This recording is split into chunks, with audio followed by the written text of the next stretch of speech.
He said the late-night gym kept him grounded, that it was his therapy. I wanted to believe him. Love makes you believe the harmless lies first. But the night I found a lipstick stain on his hoodie, a color I'd never worn, bright enough to mock the darkness, something inside me went absolutely still. The hoodie was still warm when I picked it up from the back of the chair. It smelled faintly of detergent and something else. Not sweat, not soap, but an artificial sweetness, the kind that lingers after someone walks away. The fabric caught the light just right, and there it was, a half-smudged curve of color, pressed into the cuff like a signature. My fingers froze on it. Somewhere in the house, the refrigerator clicked on, humming a steady, indifferent rhythm. The normal sounds of home carried on as if nothing had shifted, but I could feel it, that subtle drop in the air pressure before a storm. I didn't shout. I didn't even call his name. I just stood there, holding the sleeve, feeling how heavy silence can become when you realize it's hiding something. Outside, headlights glided past the window, sliding thin ribbons of white across the wall before disappearing again. For a brief second, their glow caught in the glass of a framed photo, the two of us, sunburned and smiling somewhere by the water, and then faded back into darkness. It felt like watching a memory leave the room. My throat tightened, not from tears, but from restraint. It's strange how instinctively the body goes quiet when the mind starts screaming. My breathing slowed until it hurt to inhale. The clock on the wall ticked louder, as if trying to mark the moment into permanence. Somewhere behind the bedroom door, the air still carried the faint echo of his voice from earlier, that easy, casual tone he used when he said, "Don't wait up." I'd smiled then, the kind of smile that fills the silence because you think love deserves the benefit of the doubt. Now that same silence sat beside me like a living thing. I could almost hear it whisper, "Look closer." I turned the hoodie over, checking for more marks, but the rest was clean. Painfully, perfectly clean. That bothered me more than the stain itself. Cleanliness takes effort. It's intentional. It means something was prepared to look innocent.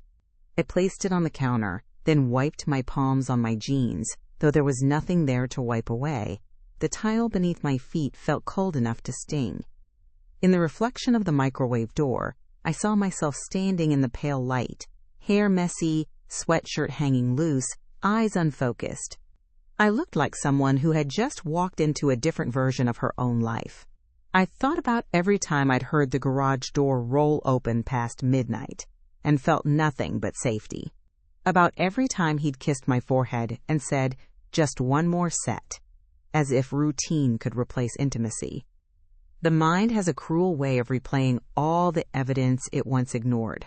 The nights he came home and went straight for the shower, the sudden new cologne, the way he'd turned his phone face down, saying it was just a habit, tiny details that used to dissolve under the weight of trust. Now all of them sharpened like glass. I wanted to move, to do something, wash the hoodie, confront him, breathe, but my body stayed rooted in place. Even the smallest motion felt like it might make everything real. I pressed the fabric to my chest for a moment, as if I could draw some truth out of it, then set it down carefully, almost respectfully, like it was evidence of a crime no one had confessed to yet. Outside, rain began to fall, soft, steady, deliberate. Each drop hit the roof with a sound that matched the rhythm of my heartbeat, unhurried and cruelly calm. I stood there until the cold crept up my arms and the lights flickered once, briefly, before returning to their dull, steady glow. That's how it always starts. Not with a confession, not with a fight, just a moment so quiet it almost asks you to look away. But once you've seen it, you can't unsee it. The night didn't end after that. It just changed shape. I stayed in the kitchen long after the sound of rain turned into a constant hiss, like the world itself was trying to drown out my thoughts. The clock hit midnight, then 12:15, and still I stood there, the light above me flickering just enough to make the shadows breathe. My phone lay face down on the counter, its black screen reflecting a warped version of my face, still, pale, unreadable. Somewhere in the distance, a car door slammed, followed by the muffled roll of thunder. I told myself it wasn't him. Not yet. When the garage door finally began its slow mechanical rise, my pulse reacted before my brain did. The hum filled the house like a warning. I slipped the hoodie onto the back of a chair. The stain turned away, hidden, as if covering it made the truth smaller. The smell of wet asphalt drifted in with him. He shut the door too quietly, shoes landing in perfect rhythm, no trace of haste, no guilt in motion. It almost impressed me how normal he looked while carrying a secret that heavy. He smiled when he saw me awake. Couldn't sleep? His voice came easy, familiar, the tone of a man who believes his performance. I was waiting, I said, softer than I expected. For what? He asked, and I caught the faintest tremor in his question, so quick it could have been imagined. He kissed my cheek, dry lips, cold skin, no sweat, no trace of exertion. I smelled his hoodie, instinct, not strategy, and there it was again, that faint floral sweetness, the kind that doesn't come from detergent. I let him talk about his workout, how crowded the gym was, how he had to wait for machines. His words slid past me, like radio static, details rehearsed into muscle memory. He moved to the sink, ran the tap, drank straight from his hand, the same hand that once brushed my hair off my face before bed. I watched him walk down the hall, each step unhurried, his reflection gliding across the window pane like a ghost of himself. The bathroom light came on, spilling a rectangle of pale gold onto the floor. The door clicked shut. The shower started, water hitting tile in an even rhythm. I imagined him standing under it, letting the heat blur everything. Sweat, perfume, conscience. My chest tightened again. Not from panic this time, but from the quiet certainty that I was already on the outside of my own marriage. The house sounded different now. The hum of the refrigerator, the distant thunder, even the heartbeat in my ears, all of it belonged to someone who had begun to leave me long before I realized. I sat back down at the table and looked at the folded hoodie. The lipstick mark caught the light, even though I'd turned it away. The red looked darker now, deeper, like it had sunk into the threads overnight. I could have thrown it in the wash, scrubbed it clean, erased the evidence. But some stains aren't meant to come out. Some are meant to remind you where the truth began to bleed through. I waited until the water stopped. Then came the soft click of the bathroom light, the muffled sound of a towel, the careful shuffle of a man who didn't want to wake his wife, or maybe didn't want to face her. I closed my eyes, pretending to be asleep when he slid into bed beside me. The mattress dipped, his warmth close but unreachable. The faint scent of someone else lingered in the air between us. And in that half-dark, I understood something simple and cruel. Trust doesn't break with an explosion. It fades one quiet night at a time until you can't remember what it felt like to believe. Before the lipstick, before the lies that came wrapped in gym bags and half-truths, there was a time when everything about Mark felt easy, the kind of ease that settles into your bones before you even notice it's there. We met in a grocery store, the least cinematic setting imaginable, while both reaching for the same carton of oat milk. He laughed, said something about fate having good taste, and I remember thinking how strange it was to like someone instantly without trying. Back then, he was all gentle confidence and quiet humor. He'd text in full sentences, send songs he thought I'd like, always remembering the small things, my favorite coffee, the way I hated overhead lighting, how I double-knotted my sneakers. When we moved in together, he started waking up before me just to grind the beans by hand so I'd wake up to the smell of coffee, not the alarm. I thought that was love, the quiet, thoughtful kind. Our apartment wasn't perfect, but it was ours. 2 mismatched mugs, and always crooked painting in the hallway, plants that somehow refused to die. Every sound inside it used to mean safety. The creak of the floorboard by the bedroom door, the sound of his key turning in the lock, his voice calling out, "You home?" like a habit he never questioned. Even his clutter, sneakers left near the door, gym bag open on the couch, felt like proof of presence. Now looking back, I think that was when love and complacency began to blur into each other. We used to walk at night after dinner, hand in hand, through quiet neighborhoods where porch lights glowed like small promises. He'd talk about work, or plans, or nothing at all. I liked the way his hand fit around mine. Solid, warm, certain. I used to believe that certainty was the reward for choosing someone carefully, for doing love the right way. No drama, no chaos, just steady, dependable affection. It's funny how stability can feel like safety right up until it becomes a cage. Mark wasn't the type to raise his voice. When he was happy, he hummed while doing dishes. When he was tired, he leaned his head on my shoulder and mumbled about needing a vacation we never took. The first time he called the gym his escape, I thought it was sweet that he was taking care of himself, finding balance. I even teased him about being one of those guys who posts mirror selfies with motivational quotes. He laughed, promised he'd never do that, and for a long time he didn't.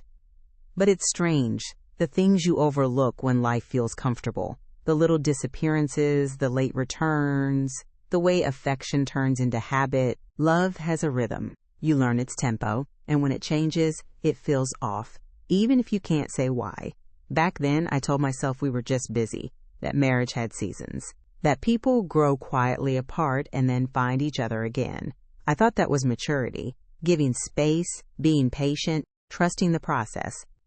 Now I realize I was confusing silence with peace. There's a difference.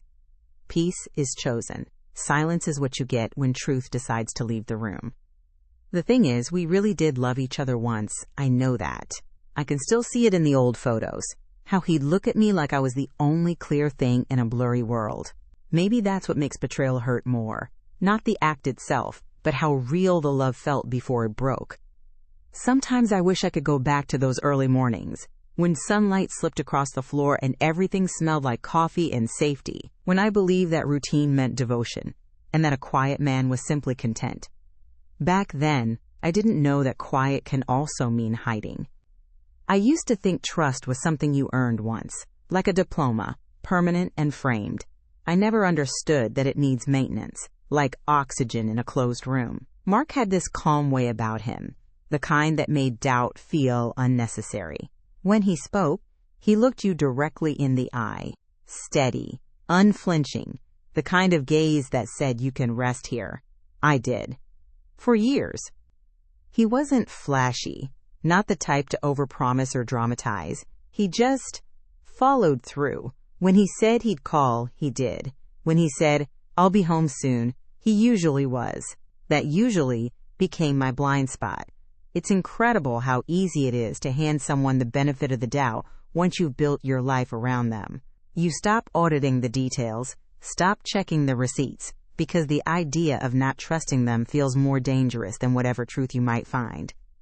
He worked long hours, but he always texted during lunch. A simple "you okay?" or a photo of his sandwich. Nothing romantic but real. I started to associate those small check-ins with safety, like proof that love didn't need fireworks to exist. It could live in the mundane. He'd leave post-it notes on the counter when he left early. Small yellow reminders written in the same handwriting that now felt like it belonged to someone else. I remember one night, early in our marriage, I had a fever so bad my skin ached.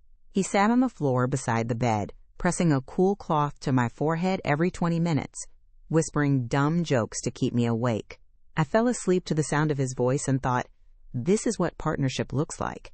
That memory still hits me like a bruise, because that man, the one who cared, who stayed, feels like someone I imagined. He started going to the gym about a year later. Said he needed to, quote, feel stronger, that sitting all day at work was killing his back. I encouraged it, bought him new sneakers, packed him protein bars, laughed when he flexed at the mirror like a 12-year-old. The first few months, he'd come home drenched, face flushed, shirt clinging to him. I'd tease him about smelling like metal and chalk, and he'd grin, wrapping me in his arms before showering. I can still feel the weight of that trust, how warm it was, how solid. Over time, his routine became religion. He had specific days, specific hours, the kind of discipline I admired because I lacked it. When he talked about the guys from the gym, I listened half-heartedly, scrolling through my phone, never realizing how faceless those people were. He never said their names, and I never asked. It felt rude, invasive, like checking his phone or questioning his time. That's how betrayal works best. It hides behind your good manners. There were moments, looking back, when my instincts tugged at me, faint, almost polite. A quick change of topic when I asked who he trained with. A missed call I didn't return because I didn't want to seem controlling. Little hesitations that stacked up over months, like dust on a shelf you stop noticing. Trust isn't blind. It's anesthetized. You feel the sting but tell yourself it's nothing. And I wanted to believe in him, not because he deserved it, but because I needed it. I'd invested years into the version of us that worked, and unlearning that would have meant unbuilding the life I'd chosen. So I kept polishing the surface, telling myself it was still shining underneath. That's the dangerous thing about love. It can make denial look like devotion. Sometimes I think back to those quiet dinners, the clink of cutlery, the small talk about bills and weather, how his laughter still reached me across the table. I mistook comfort for connection. He wasn't looking at me anymore. He was glancing through me, towards something I couldn't see. But when someone has loved you once, you keep looking for traces of that love, like light through a curtain. That's why I believed him, not because he was convincing, because the truth, if spoken too soon, would have broken the only world I knew how to live in. It started with the smallest disruptions, quiet, almost polite, the kind that don't make you panic, just pause. His schedule began to stretch. Traffic was bad, he'd say. I stayed late for abs. The excuses sounded harmless enough, like filler noise in an ordinary day. But something in the way he said them was different, smoother, too measured, like he'd practiced being casual. At first, I blamed myself for noticing.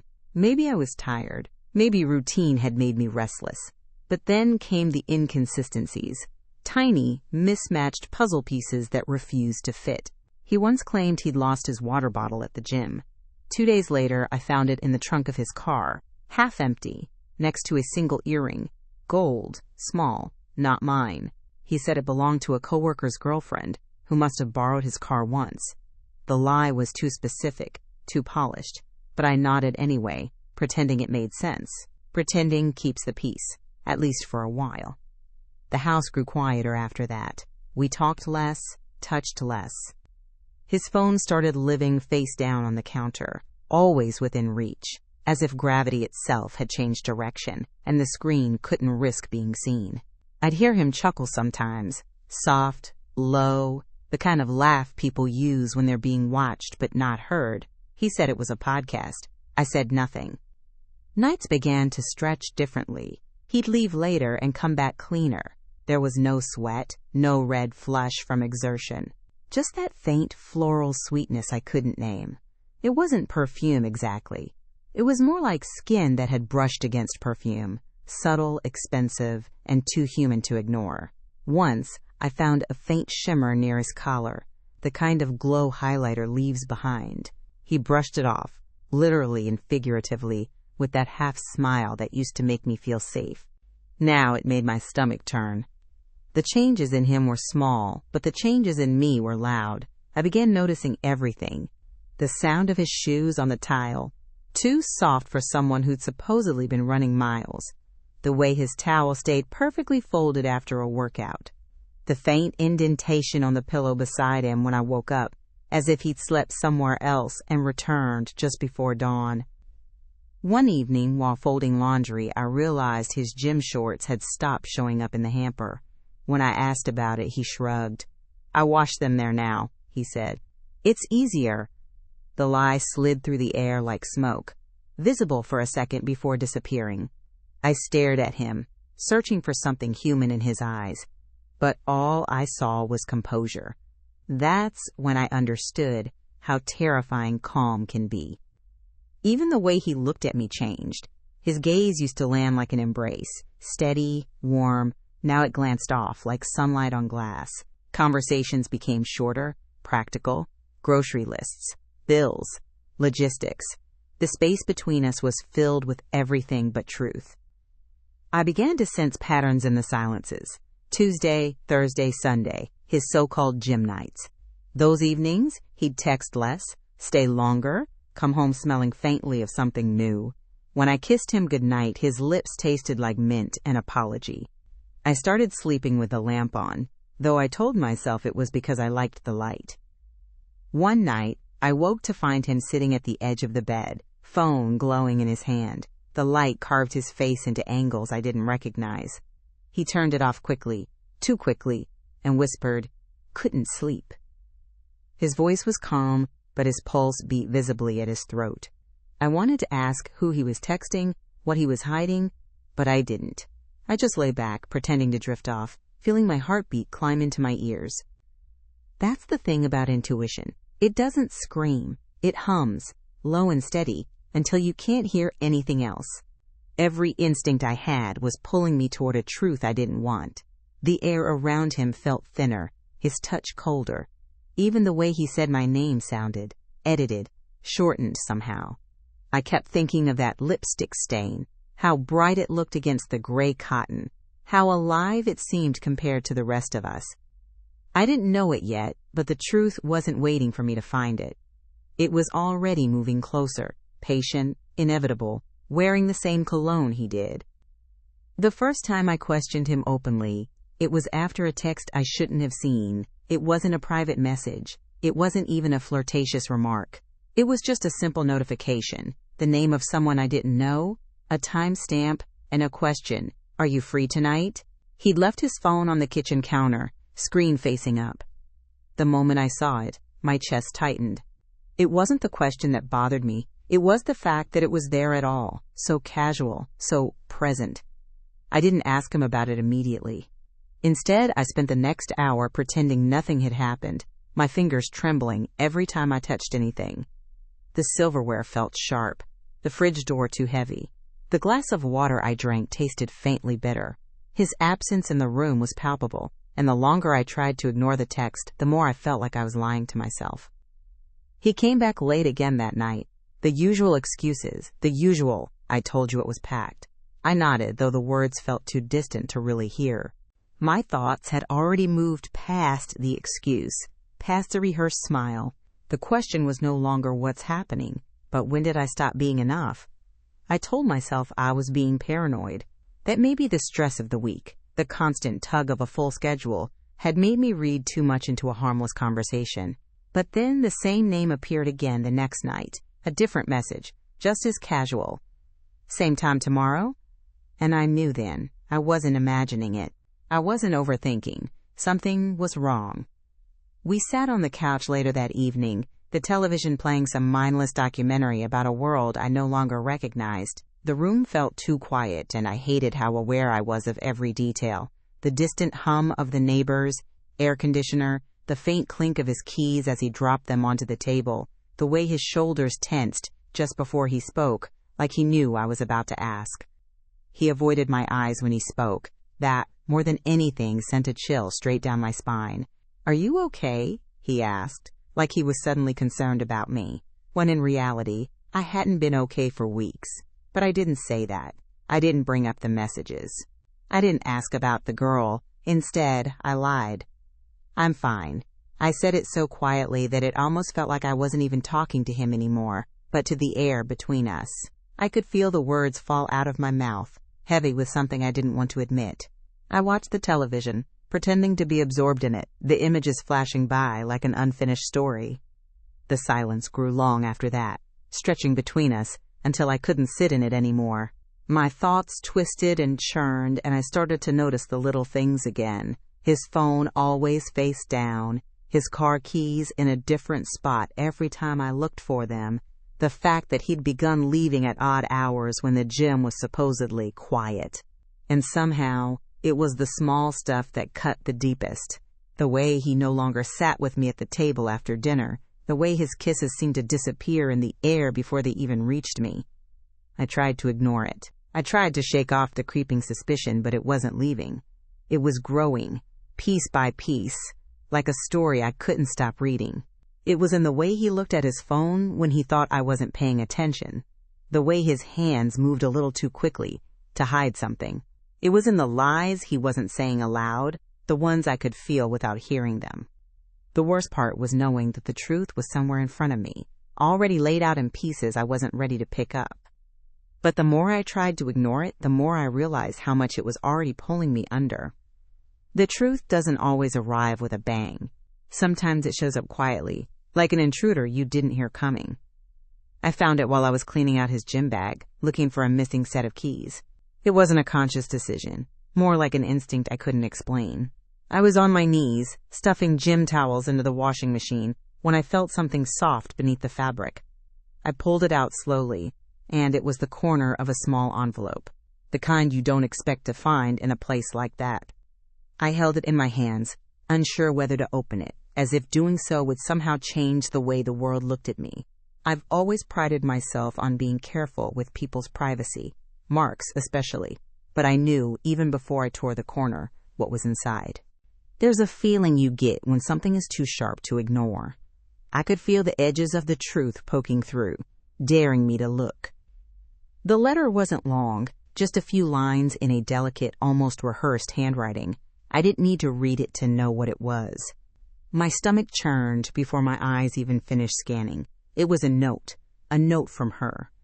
Can't wait to see you tonight. I've been thinking about you all day. XOL. I folded the paper slowly, deliberately, as if doing it with care could somehow make the world go back to normal.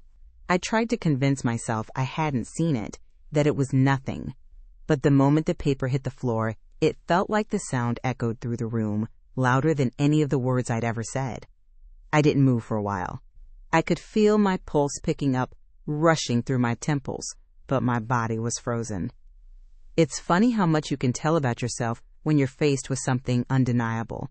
I wasn't angry at first. I wasn't sad. I was just empty. It was as if the entire world had shifted without me. When Mark came into the kitchen, I was still kneeling by the washing machine, the envelope at my side like a confession waiting to be heard. He looked at me, at the envelope, and then back at me, his expression calm, too calm. It was like the air between us had thickened, like everything was happening too slowly and too quickly at the same time. "Hey, what's up?" he asked, like he hadn't been hiding a note from someone named Linda, like I hadn't just uncovered the thing that had been suffocating us both. I didn't speak for a moment. My hands still trembled, but I didn't care. I stood up slowly, holding the envelope in my fingers like it was the last thing that could tether me to this version of reality. I didn't shout. I didn't even accuse him. I just asked the question that had been waiting in me for weeks. "Who's Linda?"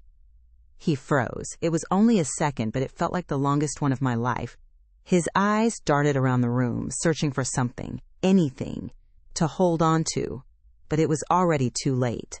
The air was thick with the lie that was finally exposed. He cleared his throat, his voice cracking just slightly when he spoke. "It's not what you think." But I didn't need him to explain.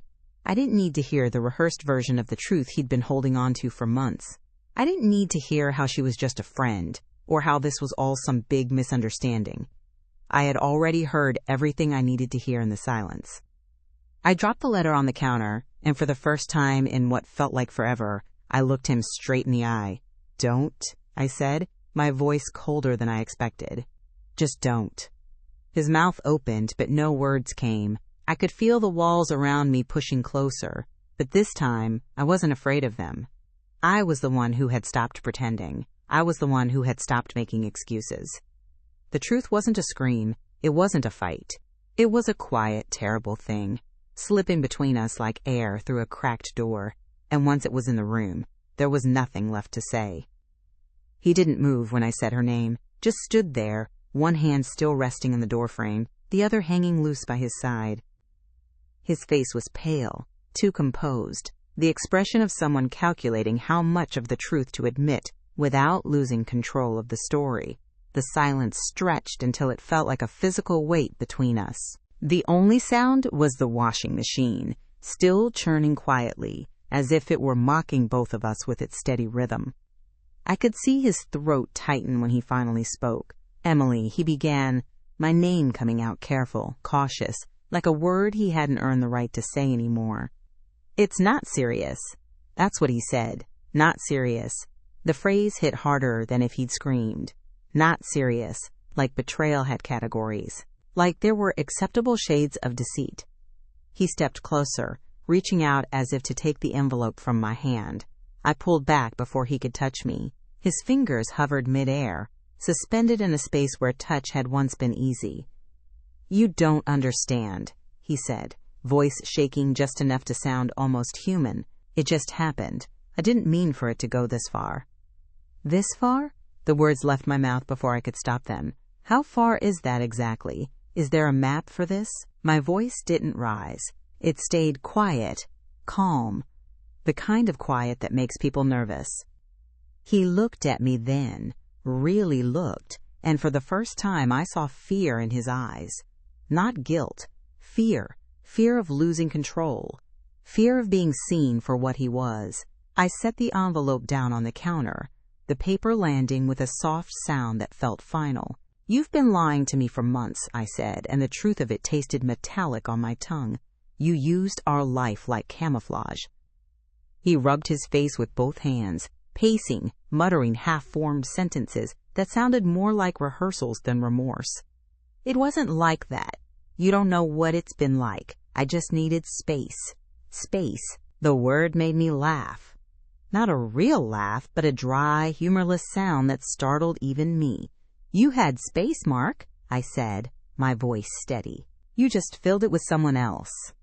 The clock on the wall ticked louder with every second. Rain tapped against the window like fingers drumming impatiently. I could smell the faint trace of his cologne, the same one that used to mean comfort, now curdled into something sour. My hands were trembling, but not from fear anymore, from the sheer effort it took to hold myself upright while watching the last pieces of our life fall apart. He started talking again, fast this time, a flood of explanations, apologies, half-truths, and rewrites. I let him speak because silence had always been my weapon. The more he talked, the smaller he seemed. His voice filled the room, desperate and hollow, until it didn't even sound like his anymore. I didn't interrupt. I just watched him unravel. When he finally ran out of words, I said the only thing left to say. "I know who I married," I told him quietly. "I just didn't realize how much of you was a performance." He flinched. The kind of flinch people make when they realize you're not playing their game anymore. I walked past him, my shoulder brushing his just enough for him to know I wasn't afraid. I grabbed my coat from the chair, the movement deliberate, measured. Behind me, he whispered something, maybe my name, maybe another excuse, but I didn't turn around. At the door, I paused and looked back once. The room looked smaller now, the air heavier. The hoodie I'd found days earlier still hung over the chair, the faint red stain catching the soft light like a wound that refused to heal. "You should wash that," I said. "The smell won't come out otherwise." And then I left, not with anger, not even with relief, just with the quiet certainty that I wasn't coming back to this version of my life again. The next morning, the house felt different, quieter but not empty. The kind of quiet that follows a storm, when everything is still standing but nothing feels the same. The rain had stopped some time before dawn, leaving streaks on the window that caught the gray light like scratches.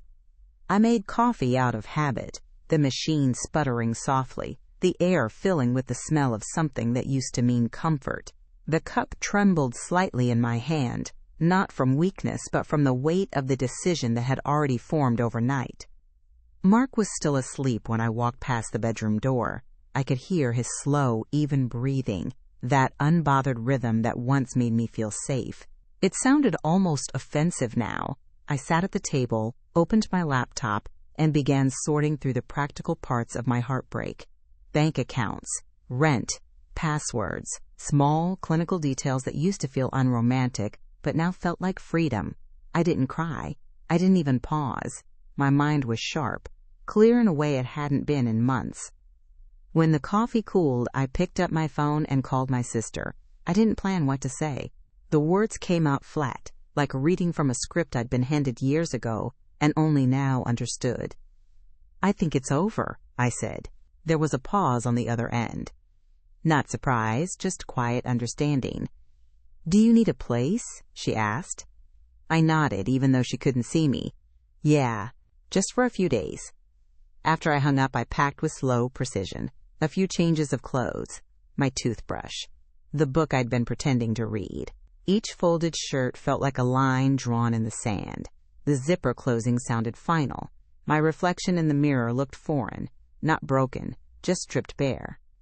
Mark woke up while I was slipping on my shoes. He appeared in the doorway, hair tousled, eyes foggy with the kind of sleep people earn from ignorance. "Where are you going?" he asked, voice rough, half concerned, half defensive. "Out," I said simply. I didn't owe him explanations anymore. He frowned, stepping closer. "We can talk about this." His words had a soft panic to them, the tone of a man realizing too late that he's lost control. "We should." "No," I cut in. "You should talk. I've already listened." He froze, searching for something to say, something that could patch the holes his actions had left. But there's no sentence that fills the space where trust used to live. I picked up my bag and walked toward the door. "You're overreacting," he said, reaching out as if to stop me. His fingers brushed my arm, but I stepped back. "You cheated," I said, the words calm and level. "There's no smaller version of that." For the first time, he had nothing to say. He just stood there, mouth slightly open, the same expression he'd had the night before. The look of someone realizing the story wasn't about him anymore. Outside, the air was cold and clean, the kind that wakes you up instantly. The street was wet, reflecting the washed-out sky. I walked without looking back, my footsteps syncing with the rhythm of the city waking up, cars starting, birds calling, a world continuing like it always does. It struck me how strange it was that everything looked the same, while my life had just shifted on its axis. At the end of the block, I turned my phone off and slipped it into my coat pocket. For the first time in weeks, the silence didn't scare me. It felt earned, deliberate. Sometimes taking control doesn't look like revenge or rage. It looks like walking away quietly, coffee gone cold on the table, a liar still half asleep in your bed, and the steady sound of your own footsteps choosing peace over explanation. By the time I returned that evening, the sky had already turned the color of old bruises, purple fading into gray. The house looked smaller than I remembered, like it had exhaled while I was gone. I didn't come back to forgive or to argue. I came back because closure deserves to be witnessed. There are moments in life when silence isn't strength. It's avoidance. This wasn't going to be one of those. Mark was sitting on the couch when I walked in, elbows on his knees, eyes locked on the carpet as if it might explain something he couldn't. The TV was on but muted, filling the room with the flicker of light instead of sound. He looked up when I entered, startled, hopeful, afraid. "You came back," he said quietly. "For now," I answered, setting my bag by the door. The smell of his cologne still hung in the air, faint but sharp, like an echo of something I'd already buried. He started speaking immediately, words tumbling over each other. The same half apologies, the same rehearsed phrases. "I'm sorry, I made a mistake. I was stupid." It didn't mean anything. Every sentence was a brick in the wall he was still trying to rebuild, but I wasn't standing on that side anymore. I didn't interrupt. I let him talk, because I needed to hear how hollow it all sounded. When he finally ran out of words, the room fell quiet again, except for the ticking of the clock and the faint buzz of a streetlight outside. "Do you even understand what you broke?" I asked. My voice was calm, almost gentle, but I could feel it shaking somewhere deep in my chest. "It's not about the cheating. It's about the lying, the pretending, the way you looked me in the eye every night and made me question my own instincts." He opened his mouth to reply, but I lifted my hand slightly. "Don't," I said. "There's nothing left to explain. You knew exactly what you were doing. You just didn't think I'd see it." He looked away, eyes glistening, and for a fleeting second I saw something real. Regret, maybe, or just fear of losing the stability I'd built around him. But it didn't matter anymore. I wasn't his anchor now. I was the person untying the rope. I took a slow breath and reached into my bag. The envelope, the one from his gym bag, was still there. I placed it on the table between us. "This isn't about proof anymore," I said quietly. "This is about what happens next." He stared at it, jaw clenched, saying nothing. "I'm leaving," I continued. Not tonight, but soon. The lease, the bills, the things we share. We'll divide them fairly. I don't want drama. I don't want revenge. I just want distance. He shifted, his voice cracking. Can't we fix this? I met his eyes, and for the first time in weeks, I didn't feel small under his gaze. You don't fix something that was built on pretending it never cracked, I said. You let it fall, and you build something honest next time, even if it's just yourself. The words hung there, quiet but heavy. I picked up my coat and slipped it on, feeling the weight of finality settle in my bones. He stood up, but didn't move closer. Maybe he finally understood that touching me now would feel like trespassing. I'll send you the details tomorrow, I said, hand already on the door. The air outside smelled of rain again, clean and cold. He whispered my name, not loud, not pleading, just a broken sound that fell flat in the space between us. I didn't turn around. Take care of yourself, Mark, I said softly, but don't expect me to take care of your conscience. The door closed behind me with a dull click. Not a slam, not a dramatic exit, just finality, clean and quiet, the kind that doesn't echo. I stood on the porch for a moment, breathing in the night air, and realized I wasn't trembling anymore. Boundaries aren't walls, they're doors you finally learn to close. The first morning after I left felt foreign, like waking up in someone else's life. I was at my sister's apartment, small, quiet, full of plants that leaned toward the light. The air smelled faintly of coffee and lavender detergent.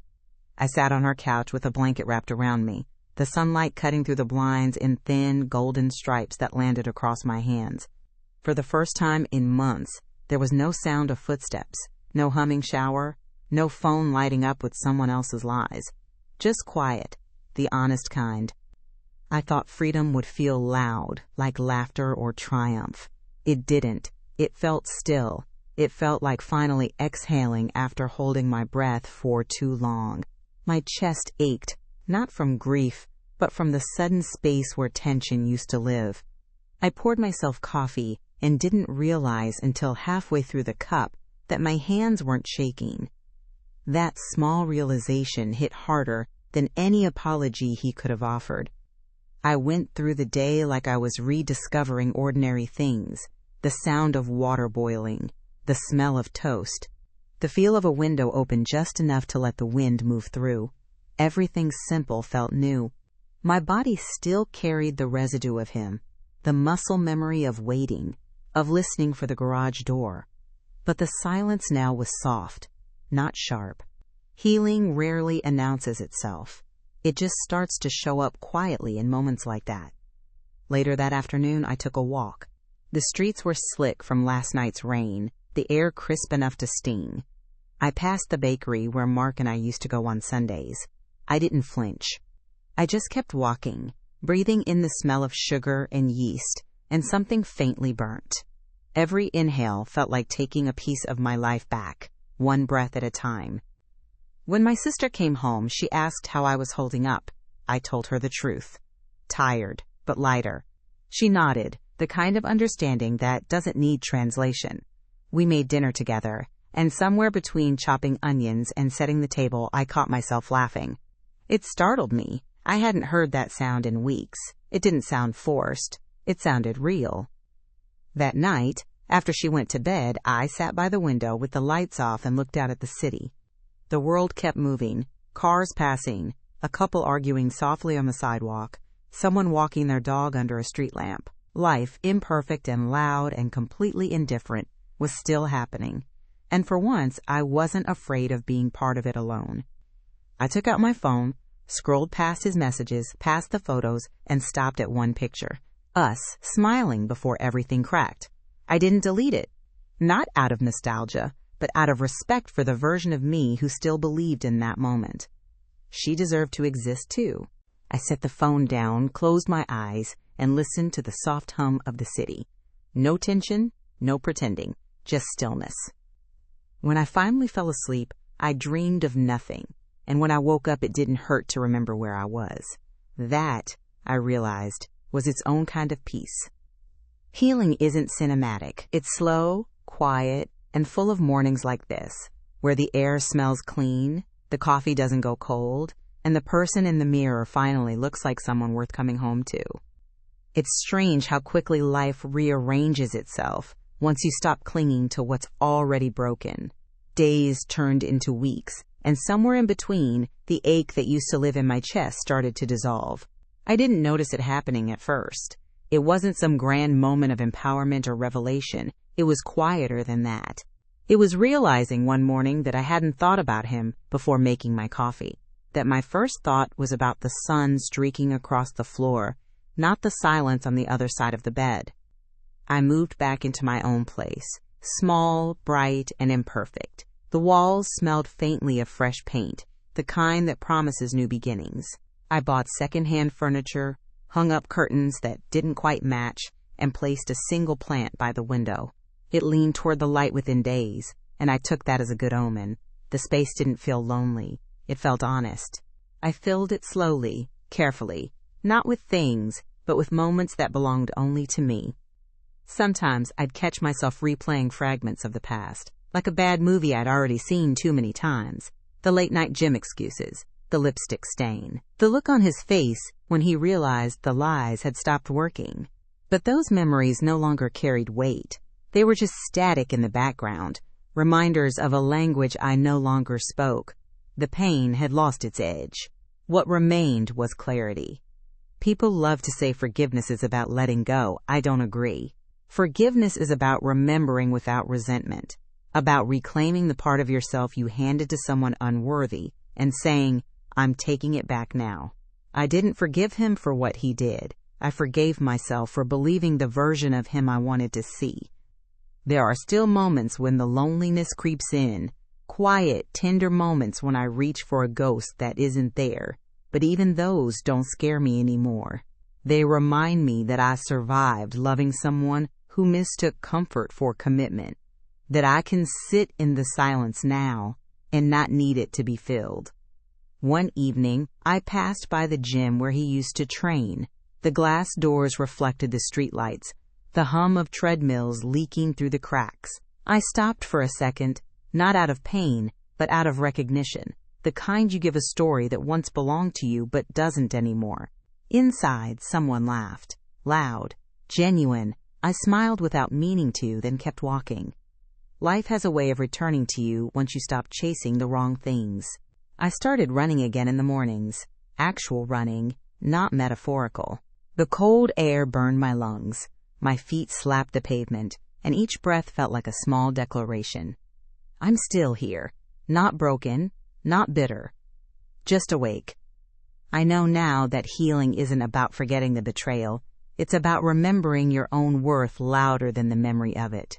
Some people teach you love, others teach you endurance, and some, the ones who lie to your face while holding your hand, teach you the power of walking away with your dignity intact.